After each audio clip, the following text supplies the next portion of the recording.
Just heard from image consultant Laura Vale about how important she says it is to feel confident in order to look good. Well, Chinmayi Dore from Northampton has written a book called Body Magic. I asked her to tell us about it. Well, it was my own personal experience, really. I have to say battled, and I hate using that word, but I battled with emotional eating from when I was about 15, when I went on my first diet. And I've always kind of battled with my body image and my size and my eating. And I just realised probably about 5 or 6 years ago that I wasn't emotionally eating anymore, and I didn't really understand why. So I kind of sat down and worked it all out and thought, well, maybe there's a lot of people like me. Well, I know there's a lot of people like me that are constantly yo-yo dieting, and maybe I should put it in writing and see if I can help some people to overcome their emotional eating as well. What do we mean by emotional eating? Well, there is a difference, actually, between emotional eating and binge eating, a slight difference. But all the eating disorders are based on emotional imbalances. But emotional eating, in my sense, is where we're having some trouble emotionally. It might be worry, it might be just pure stress, work stress, it might be anger, it might be grief. And the first thing we turn to is food. And eating when we're not hungry and eating when we're full. So overeating, obviously, when we carry on eating after we're actually full and we don't need to eat physically anymore. Why do we do that? Why is there such a compulsion to eat when we feel emotional? I believe that, well, there are several reasons, but I think the main reason is comfort. And people joke about comfort eating all the time, but I think it stems from birth. You know, when we're born, we go straight to the breast, or we take from a bottle. And this comfort, I mean, babies will cry for food even when they're not hungry, just for comfort. So I think it starts right at childbirth. And I do believe that people have all sorts of habits and addictions which are comfort producing for them. But the obvious one is food, because nobody really sees it as a drug. Nobody really sees it as a problem until, of course, they realise that they're putting on weight beyond what they should be. So I think some people smoke, some people take drugs. It's really just this hand-to-mouth thing, I think, that gives people comfort. It's interesting, isn't it? But I was going to bring up the smoking aspect of it because, people are under no doubt that cigarettes are addictive. But is it actually that cigarette, or is it the action of putting something in your mouth? I think there is a big difference, Helen, between habits and addictions. I think, for example, if I'm walking down the high street in Northampton and on the corner there is Abington Street, for example, on the corner there is Nero's, I would find it very hard. I'm not a big coffee drinker, but I would find it very hard to walk past Nero's and not pop in for a cup of coffee. It doesn't mean I'm addicted. It just means I've got a habit there. You know, and some people can go out and they can smoke socially. They'll wake up in the morning and think smoking is a disgusting thing to do. Whereas I think people who are addicted to smoking, there is a physical need for them to take nicotine into their body or whatever other chemical they might be addicted to. I wonder then if that's the difference between emotional eating and binge eating, that slight difference in that one is a habit and one is an addiction. Yeah, possibly. I think binge eating is something where people just are totally out of control with their eating. People will emotionally eat, but at some point they will usually stop. When people binge eat, they tend to be a lot more secretive about it, so they will sometimes get up in the middle of the night and have a feast, or they will store food and stock up on food. And I think there's an element here of the famine response, which is something in our reptilian brain which has been around for hundreds of years, where they want to overeat simply because their brain is telling them that there's a fear of famine. And I think that's why dieting is becoming more and more dangerous in our society. And I know that one of the things that you talk about is the fact that we need to get away from this idea of the diet. Absolutely, yes. Why?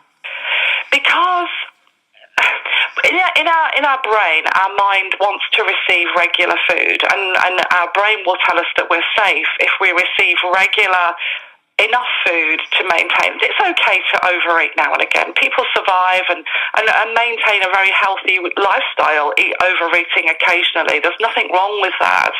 But I think what happens when we go on a diet, the brain thinks we're actually there's a bit of starvation going on. There's a famine response which kicks in, which actually tells the body to slow down its metabolism. So everything we do eat isn't processed as quickly as it might be naturally. So we tend to, the brain will then tell the hormones to start putting weight on around our middle because there's going to be a famine. So we go on a diet and we might lose weight a lot to begin with, but then the famine response will kick in and everything will slow down because the body thinks it's going into a famine situation, because our brains haven't evolved as fast as our lifestyle has and our environment has. So when we start eating again, we put weight back on very, very quickly because the brain thinks, oh my gosh, we're getting food in, we need to stock up for the next famine situation. So it's a downward spiral for most dieters. It's very dangerous. Yeah, and we've got such an unhealthy relationship with food nowadays, haven't we? Absolutely. Yeah, absolutely. We've forgotten what natural food really is, and there's a big difference. A lot of people associate dieting with being healthier, and it's really very rarely the case. Brave people, the diet companies want you to eat all of their processed food because it's calorie counted or points counted, but actually it's all processed rubbish. There's hardly any nutrition in it whatsoever. So still the body is craving. I remember going to a slimming club, and if I lost half a pound, I'd go and buy a packet of cakes, and I would maybe think, I'll just have one of these and have one a day for the rest of the week. But I can tell you, by the time I got home, I'd eaten a lot. And one of the reasons for that I've discovered now is that these diet foods have at least 6 or 7 ingredients that make you want to eat more. They are actually encouraging you chemically to eat more. So you're not putting good stuff into your body first before you eat all this junk, really.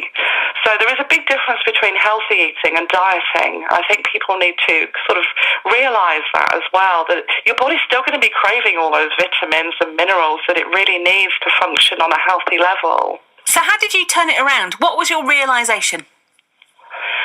I was very lucky because I used to be a high-powered bank manager, and I was living life in the fast lane and grabbing snacks whenever I could. And I was under a lot of stress as well. I think stress plays a major part in this diet binge yo-yo sort of cycle. So I discovered yoga about 12 years ago, and I became a yoga teacher. And it started off as really a physical exercise, but I very soon learned a lot of the meditation techniques that were involved. And through yoga, I really started to connect with my body again, and actually started to feel quite sorry for my body for putting it through all the stuff that I had over the years. So I think we've become very detached from our body. We don't appreciate how great it is at bringing us back into balance every time we do something, that isn't conducive to good health. But sooner or later, as we get older, we have to sort of take a step back and think, well, actually, this is the 5th cold that I've had this winter.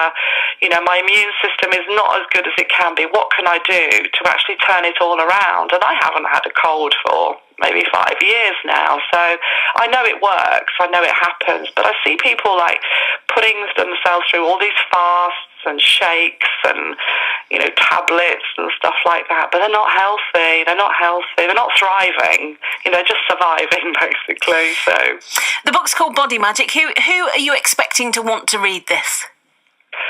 People who are sick to the back teeth, I would say fed up, literally, it's quite corny really, but fed up with dieting, fed up with the yo-yo, fed up with getting up every morning and thinking, right, today's the day, I'm going to be really good today, and they meet their friend for coffee, and they see that friend eating, they have their skinny latte, and their friend comes out with a fudge brownie, and they're like, oh, well, one won't hurt me.